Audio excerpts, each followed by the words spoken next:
കവളങ്ങാട് ഗ്രാമപഞ്ചായത്ത് ഭരണസമിതിയിലെ 3 അംഗങ്ങളെ അയോഗ്യരാക്കിയതുമായി ബന്ധപ്പെട്ട് UDF വ്യാജ പ്രചരണങ്ങളാണ് നടത്തുന്നതെന്ന് LDF പഞ്ചായത്ത് കമ്മിറ്റി ആരോപിച്ചു. പഞ്ചായത്ത് ഭരണത്തിലെ അഴിമതിയിൽ പ്രതിഷേധിച്ച് കോൺഗ്രസ് വിട്ടു വന്നവർക്ക് LDF പിന്തുണ നൽകുകയാണ് ചെയ്തതെന്ന് കൺവീനർ KE ജോയി പറഞ്ഞു. തെരഞ്ഞെടുപ്പ് കമ്മീഷന്റെ ഉത്തരവിനെതിരെ അപ്പീൽ നൽകുന്നതിനെക്കുറിച്ചും ആലോചിക്കും. കവളങ്ങാട് ഗ്രാമപഞ്ചായത്ത് ഭരണസമിതിയിലെ സിബി മാത്യു, ലിസി ജോളി, ഉഷ ശിവൻ എന്നിവരെ കൂറുമാറ്റ നിരോധന നിയമപ്രകാരം തെരഞ്ഞെടുപ്പ് കമ്മീഷൻ അയോഗ്യരാക്കിയിരുന്നു. CPM പണം നൽകിയാണ് ഈ അംഗങ്ങളെ കൂറുമാറ്റിയതെന്നും പ്ലൈവുഡ് കമ്പനിക്ക് അനധികൃതമായി ലൈസൻസ് നൽകുന്നതിനാണ് UDFന്റെ ഭരണം അട്ടിമറിച്ചതെന്നും UDF ആരോപിച്ചിരുന്നു. ഈ ആരോപണങ്ങൾക്കെതിരെയാണ് LDF പഞ്ചായത്ത് കമ്മിറ്റി രംഗത്ത് വന്നിരിക്കുന്നത്.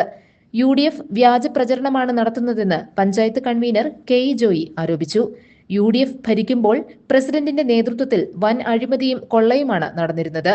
ഇതിൽ മനംമടുത്ത് 3 പേരും കോൺഗ്രസ് ബന്ധം ഉപേക്ഷിച്ച് പുറത്തു വന്നപ്പോൾ അഴിമതിക്കെതിരെ നിലപാടെടുത്തവർക്ക് പിന്തുണ നൽകുകയുമാണ് LDF ചെയ്തത്.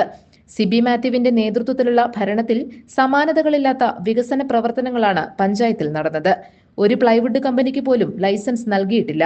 സൈജൻ ചാക്കോ പ്രസിഡന്റായിരിക്കെ പ്ലൈവുഡ് കമ്പനിക്ക് ലൈസൻസ് നൽകുന്നതിനായി തുടങ്ങിവെച്ച നടപടികൾ റദ്ദാക്കുകയും ചെയ്തു.